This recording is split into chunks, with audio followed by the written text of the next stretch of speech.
মহাযুদ্ধের রণক্ষেত্রে মহাপ্রলয়, বোমাবর্ষণ আর মার্কিন বোমারু বিমানের কান ফাটা শব্দে সেনাবাহিনীর বিপর্যস্ত অবস্থা। আসন্ন মৃত্যুর সামনে সেনাদের সকলেই যখন চঞ্চল, তখন লক্ষ্য করা গেল প্রচণ্ড চিত্তে সেনানায়ক গেয়ে চলেছেন প্রলয় নাচন, নাচলে যখন আপন ভুলে, হে নটরাজ জটার বাঁধন পড়ল খুলে।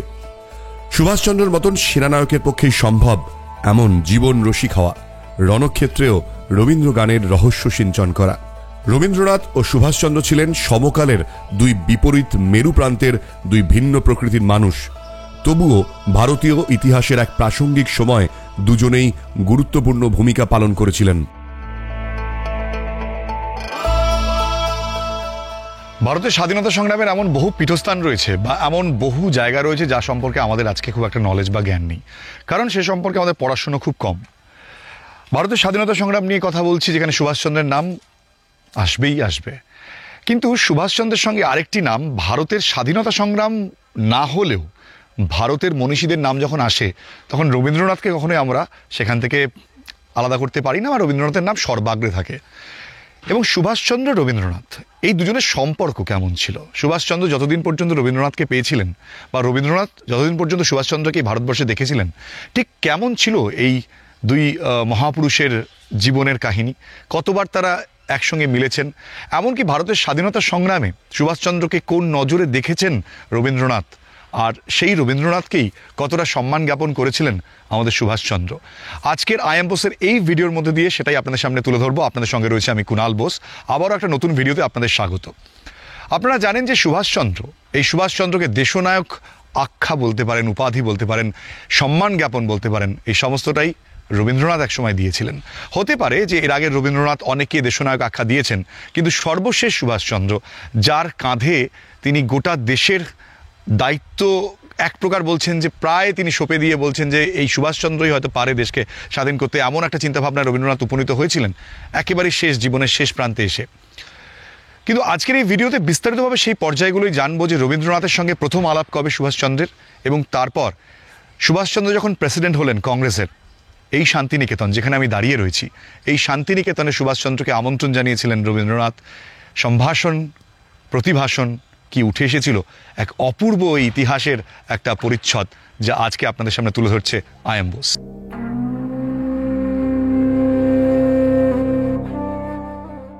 রবীন্দ্রনাথকে সুভাষচন্দ্র চিনেছিলেন কৈশোরে, কবির নোবেল প্রাপ্তির এক বছর আগেই। মেজদা শরৎচন্দ্র বসুকে 1912 সালের 17 সেপ্টেম্বর লেখা এক চিঠিতে সুভাষচন্দ্র লন্ডন থেকে লিখছেন, আজ আমার 24 বৎসর পূর্বের একটি ঘটনার কথা মনে পড়িতেছে।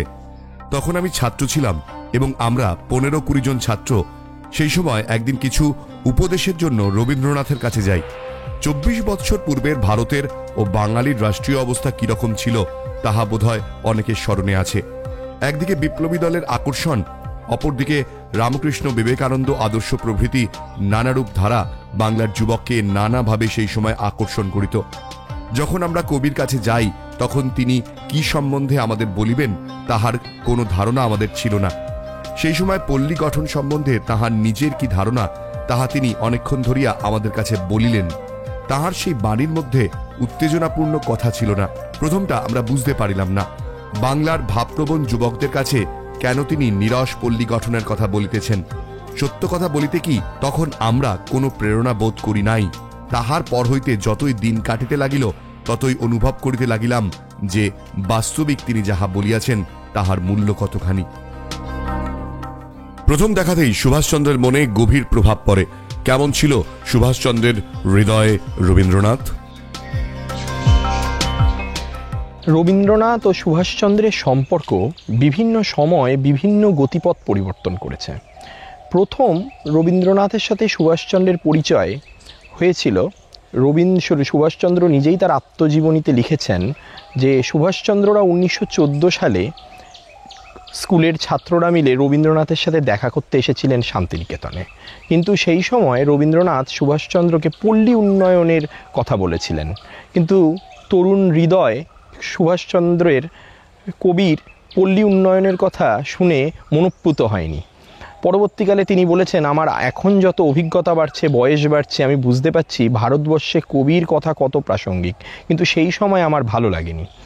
রবীন্দ্রনাথ আর সুভাষচন্দ্রের সম্পর্কের মধ্যে অনেক ওঠা পড়া টানাপোড়েন রয়েছে, কিন্তু দেখতে হবে যে রবীন্দ্রনাথ এবং সুভাষচন্দ্রের সম্পর্কের মধ্যে যেটি মূল বিষয়, সুভাষচন্দ্র গান্ধীজির প্রতি ছিল একটি দ্বিধামিশ্রিত শ্রদ্ধা, কিন্তু কবির প্রতি সুভাষচন্দ্রের ছিল শুধুমাত্র শ্রদ্ধা। এবং সময়ে সময়ে যুগের সাথে সাথে সেই শ্রদ্ধা আরও প্রগাঢ় হয়েছে। রবীন্দ্র ভাবনা, রবীন্দ্র চিন্তা, রবীন্দ্র দর্শনকে সুভাষচন্দ্র আত্মস্থ করেছেন এবং কখনোই সুভাষচন্দ্র বিনা প্রশ্নে রবীন্দ্রনাথকে গ্রহণ করেননি। বারবার তিনি প্রশ্ন করেছেন যে রবীন্দ্রনাথ আদি অকৃত্রিম ভারতবর্ষের কথা বলেছে, যে রবীন্দ্রনাথ প্রাচ্য পাশ্চাত্যের মিলনের কথা বলেছে, সেই মিলনকে সুভাষচন্দ্র গ্রহণ করেছেন। 1916 সালে সুভাষচন্দ্রের জীবনের প্রথম সর্ববৃহৎ ঘটনা প্রেসিডেন্সি কলেজে অধ্যাপক ওটেনের সঙ্গে ছাত্রদের সংঘাত। এই সংঘাতের পরিণতিতেই সুভাষচন্দ্রকে প্রেসিডেন্সি কলেজ ছাড়তে হয়। আর এই ঘটনার পরিপ্রেক্ষিতে 1916 সালের মার্চ মাসে রবীন্দ্রনাথ রচনা করলেন ছাত্র শাসনতন্ত্র প্রবন্ধ। প্রবন্ধে অধ্যাপক ওটেনের নাম না করে রবীন্দ্রনাথ তাঁর সমালোচনা করে লেখেন, যাদের উচিত ছিল জেলের দারোগা, ড্রিল সার্জেন্ট বা ভূতের ওঝা হওয়া, তাদের কোনো মতেই উচিত হয় না ছাত্রদিগকে মানুষ করিবার ভার লওয়া। ছাত্রদের ভার তারাই লইবার অধিকারী যারা নিজের চেয়ারে বসে অল্প জ্ঞানে অপ্রধান এবং ক্ষমতায় দুর্বলকেও সহজে শ্রদ্ধা করিতে পারেন, যারা জানেন শক্তস্য ভূষণং ক্ষমা, যারা ছাত্রকেও মিত্র বলিয়া গ্রহণ করিতে কুণ্ঠিত হন না।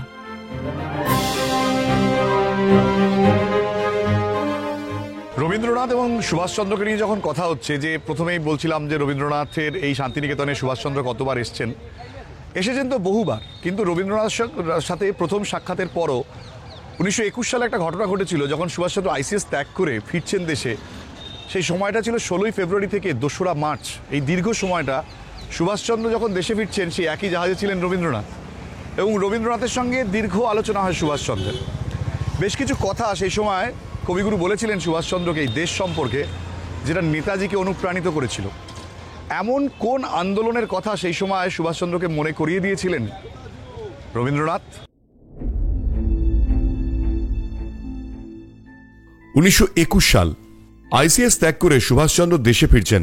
এই সময় একই জাহাজে রবীন্দ্রনাথও ইউরোপ থেকে ফিরছেন। কবির সঙ্গে দেখা হলো সুভাষচন্দ্রের। এই দেখা প্রসঙ্গে সুভাষচন্দ্র দ্য ইন্ডিয়ান স্ট্রাগলে লিখলেন, জুলাইয়ের প্রায় মাঝামাঝি কবি ইউরোপ হইতে বোম্বাইতে পৌঁছন। বাস্তবিক পক্ষে একই জাহাজে তাহার সঙ্গে আমি আসি।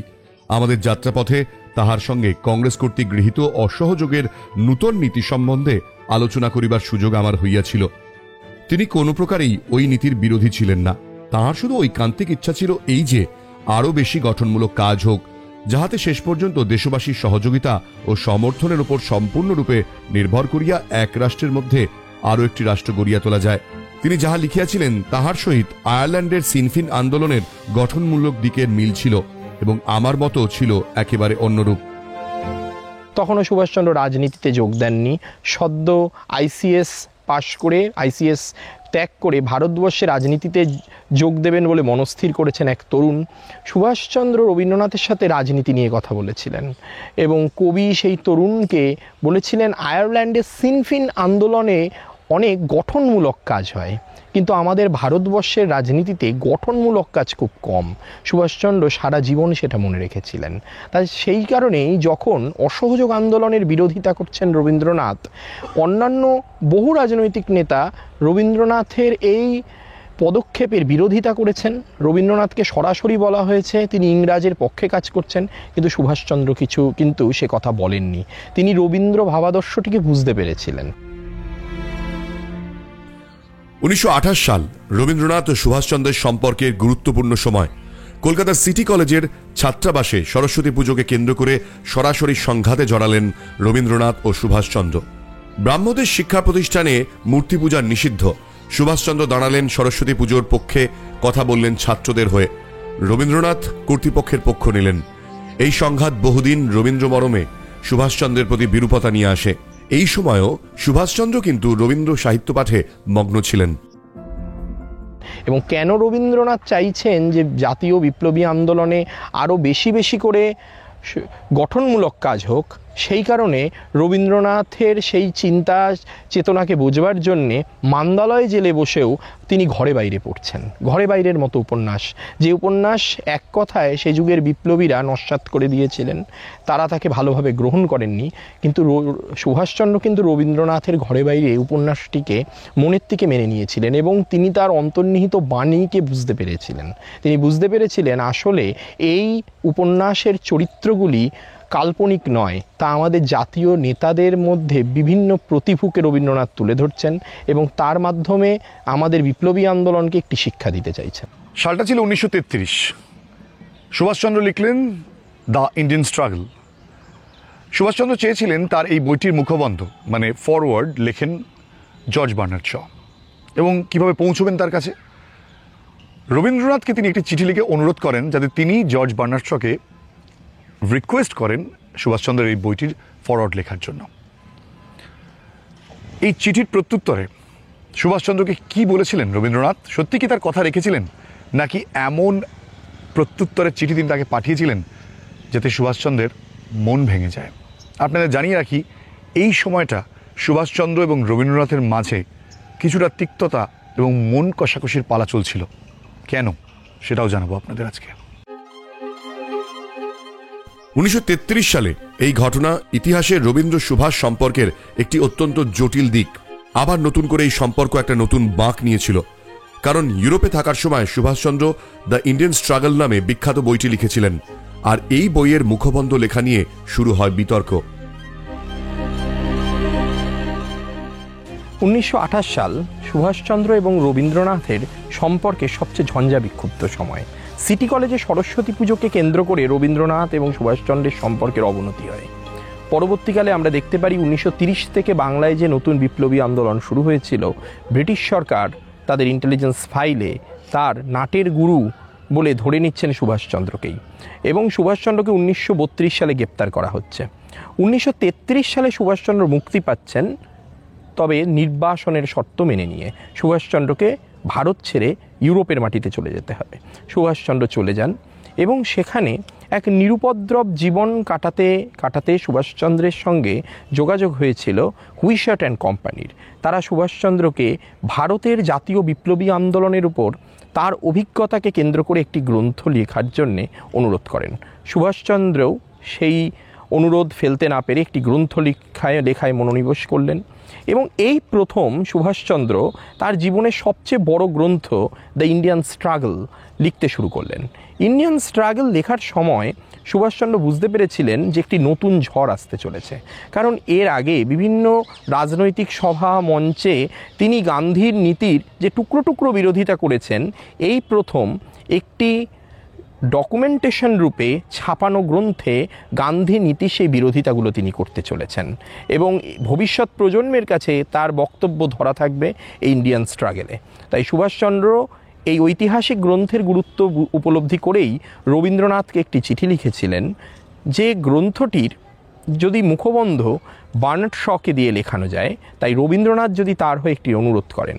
কিন্তু রবীন্দ্রনাথের সঙ্গে সুভাষচন্দ্রের সম্পর্কের তখনও যে অবনতি তা সমানভাবে চলছে এবং সুভাষচন্দ্রকে রবীন্দ্রনাথ চিঠিতে বলেছিলেন যে আমি যদি বার্নার্ড শকে অনুরোধ করি, বার্নার্ড শ কাউর অনুরোধে কাজ করার মতো ব্যক্তি নয়, তার থেকে তুমি নিজেই তাকে অনুরোধ করে একবার দেখতে পারো, নিজের বইয়ের একটি পাণ্ডুলিপি পাঠাতে পারো। তবে রবীন্দ্রনাথকে সুভাষচন্দ্র যে বৃহৎ আকার পত্রটি পাঠিয়েছিলেন সেটি খুব ইন্টারেস্টিং। সেই চিঠিতে সুভাষচন্দ্র রবীন্দ্রনাথকে এমন কিছু কথা লিখেছিলেন যা সেই সময় দাঁড়িয়ে রবীন্দ্রনাথকে বলার সাহস কাউর ছিল না। রবীন্দ্রনাথকে তিনি সরাসরি বলছেন যে আপনি ইদানিং খুব গান্ধী ভক্ত হয়ে পড়েছেন, যেটি আমি মোটেই পছন্দ করছি না। সুভাষচন্দ্র এরকম কথা রবীন্দ্রনাথকে মুখের উপর বললেন তার চিঠিতে। তার কারণ সুভাষচন্দ্র জানতেন যে তিনি গান্ধীর যে বিরোধিতা বা গান্ধীর নীতিগুলির যে বিরোধিতা করছেন, তার আগেই রবীন্দ্রনাথ স্বয়ং ভারতবর্ষে গান্ধী নীতিগুলি সেই বিরোধিতা করে এসেছেন। সুতরাং এবং রবীন্দ্রনাথকে তার জন্য অনেক হ্যাপাও পোহাতে হয়েছে। অন্ধ গান্ধী ভক্তরা রবীন্দ্রনাথের নামে কুৎসা করেছে। এবার সুভাষচন্দ্রের পালা ছিল, কিন্তু সুভাষচন্দ্র পিছু হটার ব্যক্তি নন। তিনি সরাসরি রবীন্দ্রনাথকে চিঠি লিখে বর্তমানে তার স্ট্যান্ড পয়েন্ট জানতে চাইলেন, এবং রবীন্দ্রনাথের চিঠির উত্তরও ছিল খুব কড়া। তবে এখানেই সম্পর্কের এই যে ঝঞ্ঝা বিক্ষুব্ধ সম্পর্কের রীতি, ইন্ডিয়ান স্ট্রাগল প্রকাশিত হওয়ার সঙ্গে সঙ্গেই ব্রিটিশ সরকার সেটি ব্যান্ড করে দিয়েছিলেন। তবে অমিয় চক্রবর্তীকে একটা লেখা চিঠিতে রবীন্দ্রনাথ কিন্তু এই বইটির সম্বন্ধে এমন কিছু দ্বিধামিশ্রিত কথা বলেছেন, যার ফলে বোঝা যায় যে রবীন্দ্রনাথের মনে সুভাষচন্দ্র সম্পর্কে তখনও অনেক রকম দোলাচল চলছে।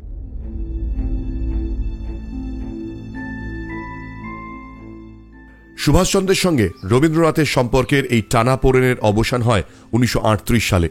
সুভাষচন্দ্র রবীন্দ্রনাথের আদর্শে পল্লী উন্নয়নের দিকে নজর দেন। আধুনিক প্রযুক্তির সঙ্গে সুভাষচন্দ্র পল্লী উন্নয়নে জোর দিতেন। পল্লী উন্নয়ন ছিল সুভাষ মননে রবীন্দ্র প্রভাবের ফল। নতুন রূপে সুভাষচন্দ্রকে দেখে রবীন্দ্রনাথ ক্রমশ আকৃষ্ট হন সুভাষচন্দ্রের প্রতি।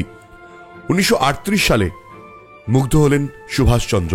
3রা জুন 10 নম্বর ব্রিটিশ ইন্ডিয়ান স্ট্রিটে সুভাষচন্দ্র শান্তিনিকেতন আশ্রমিক সংঘে চিত্রকলার প্রদর্শনীর উদ্বোধন করেন। রবীন্দ্রনাথ সুভাষচন্দ্রকে শান্তিনিকেতনে আহ্বান করেন। রবীন্দ্রনাথ এবং সুভাষচন্দ্রের এই সম্পর্ক বড় অদ্ভুত। কখনো তিক্ততা, কখনো ভালোবাসা, কখনো শ্রদ্ধা, কখনো সম্মান। 1939 সাল ছবিটা একেবারে বদলে গেল। সুভাষচন্দ্র হলেন কংগ্রেস প্রেসিডেন্ট। সুভাষচন্দ্র কংগ্রেস প্রেসিডেন্ট নির্বাচিত হওয়ার পর 21শে জানুয়ারি রবীন্দ্রনাথের আমন্ত্রণে তিনি এলেন এই প্রিয় শান্তিনিকেতনে।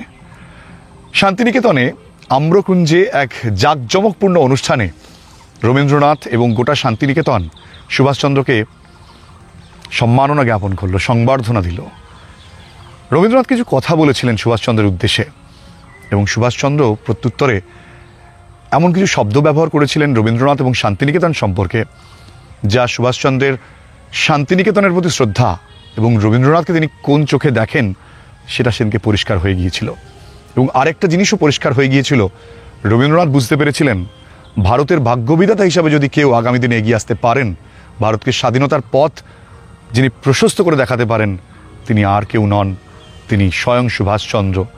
এবং দেশনায়কের পথ প্রশস্ত হচ্ছিল সেই সময় সুভাষচন্দ্রের জন্য। 21শে জানুয়ারি 1939 শান্তিনিকেতনের আম্রকুঞ্জে সেদিন সাজু সাজু রব, কবির কল্পনার রাজপুত্র বরণ অনুষ্ঠান। বেদ মন্ত্রে প্রথমে অনুষ্ঠানের সূচনার পর কবি বললেন, কল্যাণীয় সুভাষচন্দ্র, আমাদের যা বলবার কথা 1000 বছর পূর্বে আমাদের ঋষিরা তা বলে গেছেন। যে আগমনী মন্ত্র এখানে শুনলে পৃথিবী যাঁদের আগমন প্রতীক্ষা করে, তাঁদের জন্য তার অভ্যর্থনা বাণী কতদিন হলো তাঁরা বলে গেছেন, সে পুরাতন হবে না।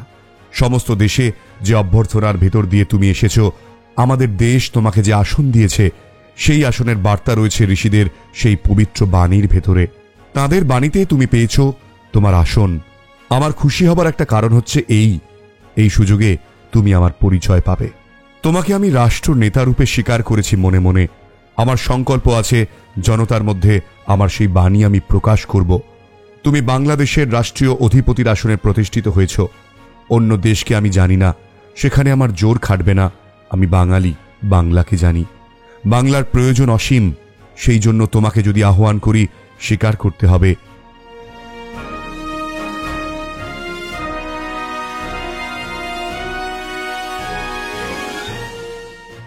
সুভাষচন্দ্র তাঁর ভাষণে অন্তরের শ্রদ্ধা ও রবীন্দ্র চিন্তার প্রতি আগ্রহ উজাড় করে দিলেন। গুরুদেব, এবার এখানে আমার নতুন করে আসা। ইতিপূর্বে কয়েকবার আমি এখানে এসেছি, বোধহয় 2 বার, কিন্তু আজকের আসার মধ্যে একটা নূতনত্ব আছে। প্রধানত 2 কারণে এখানে এসেছি। এক কারণ আপনি ডেকেছেন, আরেক কারণ নিজের মন থেকে আসবার ইচ্ছা এবং প্রেরণা অনুভব করেছি। আপনার যে অখণ্ড সাধনা, সেটা সাধারণ মানুষ বা সাধারণ ভারতবাসী যে উপলব্ধি করবে, অন্ততপক্ষে সহজে উপলব্ধি করে, এটা আশা করা অন্যায়। আমিও সেই সাধারণের মধ্যে একজন। সুতরাং আমি যে আপনার অখণ্ড সাধনার মহত্ব ও গৌরব উপলব্ধি করতে পারব, সে দুরাকাঙ্ক্ষা আমি করি না। সে উপলব্ধি যখন আসে, একদিনে আসে না। সে উপলব্ধি হচ্ছে ক্রমিক এবং সারা জীবন ব্যাপী। তবে আমার মনে হয় যদি আমরা চলার পথে চলতে থাকি তাহলে সে উপলব্ধি ক্রমশ প্রসার লাভ করবে। আপনার প্রাণের মধ্যে একটা বেদনা, একটা অভিমান আছে, হয়তো আছে যে আপনার দেশবাসী আপনাকে জানল না, আপনার সাধনা বুঝল না। কিন্তু তার জন্য কি দেশবাসীকে আপনার দোষ দেওয়া উচিত? যদি তারা এত সহজে বুঝতে পারত তাহলে তারা তো আপনার সমান হয়ে পড়ত। দ্রষ্টার সম্মুখে যে সত্য প্রতিভাত হয়, মানুষের পক্ষে সেটা উপলব্ধি করা যেমন কঠিন তেমনি সময় সাপেক্ষ। আমরা এইটুকু বলতে পারি, আমরা চলার পথে চলেছি, চলবার চেষ্টা করছি, দ্রষ্টার সত্যকে উপলব্ধি করবার জন্য আপ্রাণ চেষ্টা করছি, আপনার সাধনাকে বুঝবার জন্য সাধ্যমতো চেষ্টা করছি। তাহলে দেশবাসীকে অপরাধী করতে পারবেন না। এটা সর্বদেশে সর্বজীবে দেখতে পাওয়া যায়।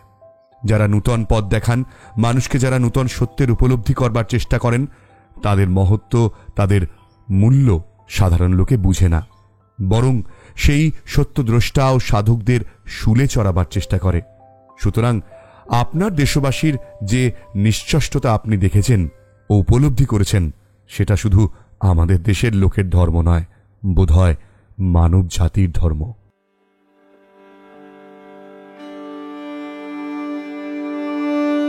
আমরা এখন এসেছি আমার কুটিরে, আর আমার কুটিরের পাশে আপনারা জানেন যে এই হচ্ছে কোপাই নদী।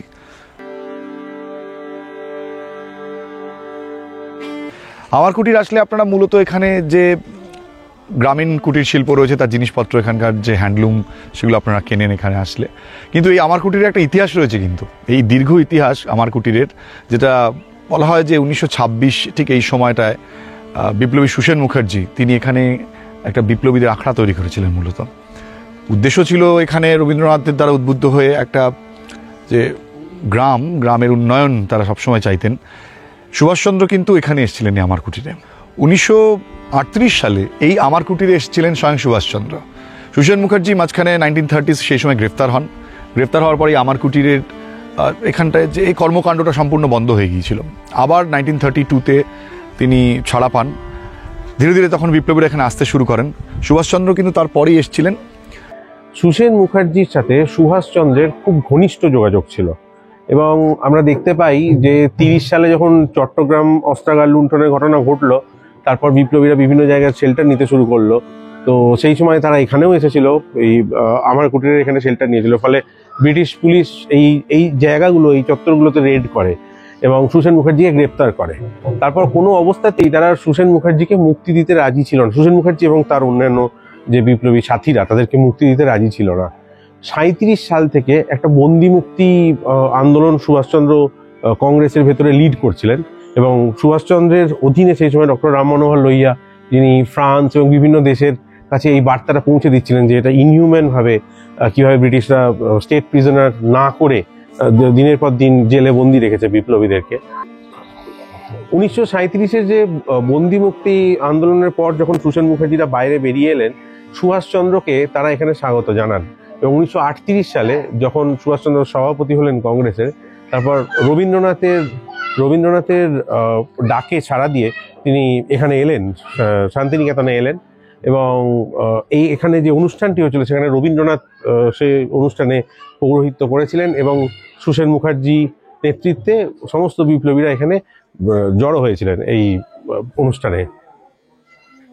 বিশ্বভারতীতে রবীন্দ্রনাথের যে পল্লী চিন্তা, তার ভিত্তিতে যে শ্রীনিকেতন তৈরি হয়েছিল, শ্রীনিকেতন তো বিশ্বভারতীর পক্ষ থেকে রবীন্দ্রনাথ স্বয়ং সেটা দেখছিলেন, এবং শ্রীনিকেতনের সেই একই কনসেপ্ট আমার কুটিরে একই সময়ে তৈরি হয়। 1922 সালে রবীন্দ্রনাথ শ্রীনিকেতন তিনি প্রতিষ্ঠা করলেন, এবং 1923 সাল থেকে এখানে সেই উদ্যোগ, আমার কুটিরের যে পল্লী উন্নয়নের যে চিন্তা, সেই উদ্যোগ এখানে শুরু হলো।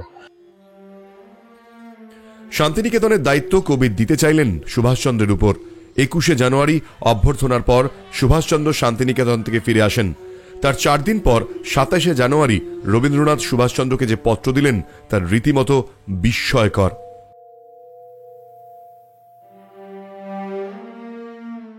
শ্রীযুক্ত সুভাষচন্দ্র বসু, কল্যাণীয় সু, সম্পূর্ণ অনিবার্য কারণে এবং শারীরিক দুর্বলতা বৃদ্ধি হওয়াতে আপাতত তোমার অভিনন্দন সভা বন্ধ রাখতে বাধ্য হতে হলো। সুরেন ও সুধাকান্তর কাছ থেকে সমস্ত বিবরণ শুনতে পাবে। তোমার প্রতি আমার শ্রদ্ধা ও স্নেহ অক্ষুণ্ণ আছে, এই সম্বন্ধে সংশয় মাত্র করো না। ইতি তোমার রবীন্দ্রনাথ ঠাকুর 27/1/1939। তৎকালীন রাজনীতির প্রভাব রবীন্দ্রনাথের ইচ্ছা এবং অনিচ্ছার প্রতি কতটা পড়েছিল তা এই চিঠি থেকেই পরিষ্কার বোঝা যায়। কংগ্রেস সভাপতির পদত্যাগ নিয়ে সুভাষের পাশে দাঁড়ালেন রবীন্দ্রনাথ, তাসের দেশ উৎসর্গ করলেন সুভাষচন্দ্রকে। 1937 সালে সুভাষচন্দ্র দেশে ফিরে এলেন এবং দেশে ফিরে আসার সঙ্গে সঙ্গে সুভাষচন্দ্রকে গ্রেপ্তার করা হলো। রবীন্দ্রনাথের নাতি সৌমেন্দ্রনাথ ঠাকুর সুভাষ দিবস পালন করলেন এবং প্রথম গ্রেপ্তার হলেন সুভাষচন্দ্রের মুক্তির দাবিতে। তখন কিন্তু রবীন্দ্রনাথ আর দূরে সরে থাকেননি। রবীন্দ্রনাথ সরাসরি আনন্দবাজার পত্রিকায় বিবৃতি দিয়ে সুভাষচন্দ্রের পাশে দাঁড়ালেন এবং রবীন্দ্র সুভাষ সম্পর্কের যে দোতনা, এখানেই তার তিক্ততার অবসান। এর 1937 সালের পর থেকে 1941 সাল অর্থাৎ কবি জীবনের শেষ সময় এবং সুভাষচন্দ্রের ভারত ছেড়ে যাওয়ার বছর অবধি আমরা দেখতে পারবো ক্রমে রবীন্দ্রনাথ এবং সুভাষচন্দ্র আস্তে আস্তে কাছাকাছি এসেছেন। মহাজ্যোতি সদনের রূপদানে কবি ভরসা সুভাষচন্দ্রের। মহাজাতি সদন এটি শুধুমাত্র একটি প্রেক্ষাগৃহ নয়, মহাজাতি সদন বাংলার এবং বাঙালির মনন জগৎ জুড়ে আজও ইতিহাসে একটা বড় স্থান করে রয়েছে। এই মহাজাতি সদন প্রতিষ্ঠার যে ইতিহাস, সেই সময়কালকে আমাদের মনে রাখতে হবে। এই সময়ে ভারতবর্ষের পক্ষে এবং বাংলার পক্ষে ছিল অত্যন্ত দুর্দিন। 1939 সাল এবং 29 এপ্রিল, সেই সময় যখন সুভাষচন্দ্রকে কংগ্রেস থেকে বহিষ্কার করা হলো, ভারতবর্ষের সবচেয়ে জনপ্রিয় নেতা, তাকে যখন কংগ্রেস থেকে বহিষ্কার করা হলো এবং একে একে সকলে যখন তার সাথ ছেড়ে দিচ্ছে, রবীন্দ্রনাথ কিন্তু পাশে এসে দাঁড়িয়েছিলেন। দীর্ঘদিনের সম্পর্কের টানাপোড়েন সত্ত্বেও শেষ সময়ে এসে রবীন্দ্রনাথ বুঝতে পেরেছিলেন যে সুভাষচন্দ্রই একমাত্র পথ করে দিতে পারে পূর্ণ স্বাধীনতার। এবং ওই যে সময়ে, সে সময়ে মহাজাতি সদন প্রতিষ্ঠার সিদ্ধান্ত কেন নেওয়া হলো? বাংলা এবং বাঙালির ওপরে সেই সময়ে জাতীয় কংগ্রেসের নেতৃত্বের যে অভাব, তার ফলে বাংলার বিভাজনের একটা পরিস্থিতির সৃষ্টি হচ্ছিল, চারিদিকে দাঙ্গার পরিস্থিতির সৃষ্টি হচ্ছিল। সাম্প্রদায়িক সম্প্রীতি গড়ে তোলার জন্য সেই সময়ে মহাজাতি সদন প্রতিষ্ঠা ছিল অত্যন্ত গুরুত্বপূর্ণ। এর আগেও এরকমই একটা বিশ্বযুদ্ধ গিয়েছে, সেই বিশ্বযুদ্ধে ভারতবর্ষ কিন্তু ব্রিটেনকে সাহায্য করেছিল। তার প্রতিদানে তারা কি পেয়েছিল? প্রতিদানে পেয়েছিল জালিয়ানওয়ালা বাগ। সেদিনও কিন্তু প্রতিবাদ করেছিলেন রবীন্দ্রনাথ। সুতরাং আবার যখন আরেকটা বিশ্বযুদ্ধের পরিস্থিতি আসছে, তখন বাঙালি যেন ভারতবর্ষকে পথ দেখায় এবং সেই পথ দেখানোর যে অঙ্গীকার তারা নিয়েছিল, 19 আগস্ট 1939 ভিত্তিপ্রস্তর স্থাপিত হলো মহাজাতি সদনের। তার মধ্যে দিয়ে পরবর্তীকালে যখন মহাজাতি সদন গড়ে উঠল, সুভাষচন্দ্র আর এদেশে রাজনীতি করতে পারেননি এবং আন্তর্জাতিক প্রেক্ষাপটের কারণে ভারতবর্ষের মুক্তির জন্য সুভাষচন্দ্র তখন মহানিষ্ক্রমণ করেছিলেন। রবীন্দ্রনাথ তিনিও কিন্তু পরবর্তীকালে এই যুদ্ধের শেষ দেখে যেতে পারেননি, কিন্তু তারা সেদিন বসে এই জাতির জন্য, দেশের জন্য যে পথ দেখিয়ে গিয়েছিলেন, ভারতবর্ষের মুক্তির পথ ছিল সেটাই।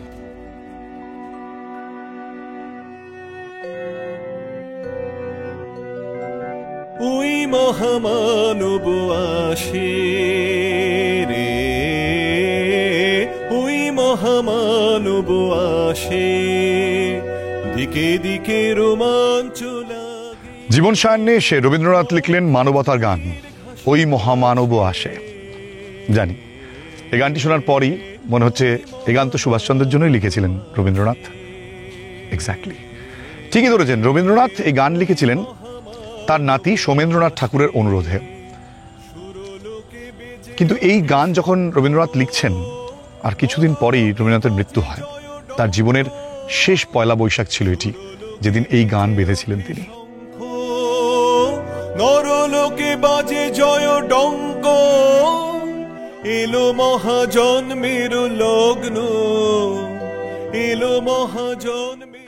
1939-এর পর সময় যত এগোতে থাকলো, রবীন্দ্রনাথ পৌঁছে গিয়েছিলেন সেই সময় জীবন সায়ান্নে।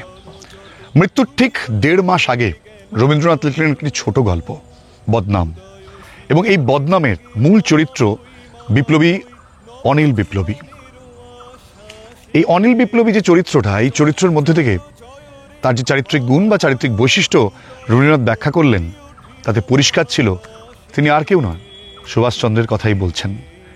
আসলে ওই যে বলেছিলাম, মনের প্রাণে রবীন্দ্রনাথ তার শেষ দিনগুলোতে বিশ্বাস করতে শুরু করেছিলেন যে একমাত্র সুভাষচন্দ্রই পারেন ভারতকে স্বাধীনতার নতুন স্বপ্ন দেখাতে এবং নতুন ভারত গড়তে। রবীন্দ্রনাথ এবং সুভাষচন্দ্র এদের মধ্যে শেষ সাক্ষাৎ কবে হয়েছিল? শেষের দিকটা যদি আমরা দেখি 1940 সাল এবং 2রা মে, ওই সময়ে রবীন্দ্রনাথের সঙ্গে সাক্ষাৎ করতে যাচ্ছেন সুভাষচন্দ্র। সেই পরিস্থিতি, সেই রাজনৈতিক আবহে ঠিক কী ঘটছিল ওই বাংলায়? সুভাষচন্দ্র মহানিষ্ক্রমণের প্রস্তুতি নিয়েছিলেন এবং ঠিক ছিল যে 1940 সালেই তিনি দেশ ছাড়বেন। কিন্তু যেহেতু সেই পরিকল্পনা ফাঁস হয়ে যায়, সুভাষচন্দ্র বাধ্য হলেন যে এমন কিছু করতে যাতে ব্রিটিশ ইন্টেলিজেন্স কখনো বুঝতে না পারে যে তিনি আবার মহানিষ্ক্রমণের পরিকল্পনা করতে চলেছেন। এবং নজর ঘোরানোর জন্য যেটা সবথেকে বেশি প্রয়োজন ছিল সেই সময়, একটা আন্দোলন, একটা জনরোষ। এবং সেই জনরোষ যদি এমন হয় যেটা ওই সময় ব্রিটিশরা যে সাম্প্রদায়িক বিষবাষ্প ছড়াচ্ছিল ভারতবর্ষের, বিশেষত বাংলায়, সেই বিষবাষ্পকে রোখার জন্য সাম্প্রদায়িক সম্প্রীতির যদি একটা আন্দোলন হয়, তাহলে সেই আন্দোলনের পরিস্থিতি, মানে এতে ব্রিটিশ ইন্টেলিজেন্স ভাবতেও পারবে না যে সুভাষচন্দ্র এর তলায় তলায় দেশ ত্যাগের আবার পরিকল্পনা করছেন। সেই কারণে তিনি হলওয়েল মনুমেন্টের আন্দোলনকে বেছে নিলেন এবং তাকে সমর্থন জানিয়েছিলেন রবীন্দ্রনাথ। কথা ছিল 3রা মে এই আন্দোলন শুরু হবে এবং তার ঠিক আগের দিনই খবর এলো যে সুভাষচন্দ্রকে গ্রেফতার করা হবে এবং এবারে কিন্তু ব্রিটিশ সরকার সুভাষচন্দ্রকে আর ছাড়তে রাজি নয়। সেই রকম পরিস্থিতিতে সুভাষচন্দ্র গেলেন রবীন্দ্রনাথের সাথে দেখা করতে। তাদের মধ্যে রুদ্ধদ্বার কক্ষে কী কথা হয়েছিল এ সম্পর্কে কেউ কিচ্ছু জানে না, কিন্তু এইটুকু স্পষ্ট বোঝা যায় যে তৎকালীন রাজনীতি এবং সম্যক পরিস্থিতি সম্পর্কে কবিগুরুকে অবগত করেছিলেন সুভাষচন্দ্র। সম্ভবত এটাই ছিল রবীন্দ্র সুভাষ শেষ মুখোমুখি সাক্ষাৎ। রবীন্দ্রনাথ তার কিছুদিন পরই আমাদের সকলকে ছেড়ে চলে যান, কিন্তু ততদিনে দেশনায়কের আসনে বসিয়ে দিয়ে গিয়েছেন তার প্রিয় সুভাষকে। সুভাষচন্দ্র, বাঙালি কবি আমি, বাংলাদেশের হয়ে তোমাকে দেশনায়কের পদে বরণ করি। গীতায় বলে, সুকৃতের রক্ষা ও দুষ্কৃতের বিনাশের জন্য রক্ষাকর্তা বারংবার আবির্ভূত হন। দুর্গতির জালে রাষ্ট্র যখন জড়িত হয়, তখনই পীড়িত দেশের অন্তর্বেদনার প্রেরণায় আবির্ভূত হয় দেশের অধিনায়ক। সেদিন কলকাতার অনুষ্ঠানে সুভাষচন্দ্রকে দেশনায়কের আসনে বসিয়ে এই বার্তাই দিতে চেয়েছিলেন রবীন্দ্রনাথ, যেটা সম্ভব হয়নি। কিন্তু পরবর্তীকালে যে কথাগুলি রবীন্দ্রনাথ বললেন, তিনি তা চেয়েছিলেন একটি পুস্তিকা রূপে বের করতে। এই ছিল তার সুভাষচন্দ্রের প্রতি অন্তরের কথা। যদিও এর কিছুদিন পর পড়ে গিয়ে কবি অসুস্থ হয়ে পড়েন। সুভাষচন্দ্রের মহানিষ্ক্রমণ রহস্যাবৃত এক অধ্যায়। মেজদা শরৎচন্দ্র বসুর কাছে পেয়েছিলেন সুভাষচন্দ্রের গতিবিধির খবর। লিখলেন বদনাম। মৃত্যুর আগে এটা জেনে আশ্বস্ত হলেন ব্রিটিশ সাম্রাজ্যবাদের শৃঙ্খল ছিন্ন করে রণাঙ্গনে অবতীর্ণ হয়েছেন বিশ্বনায়ক।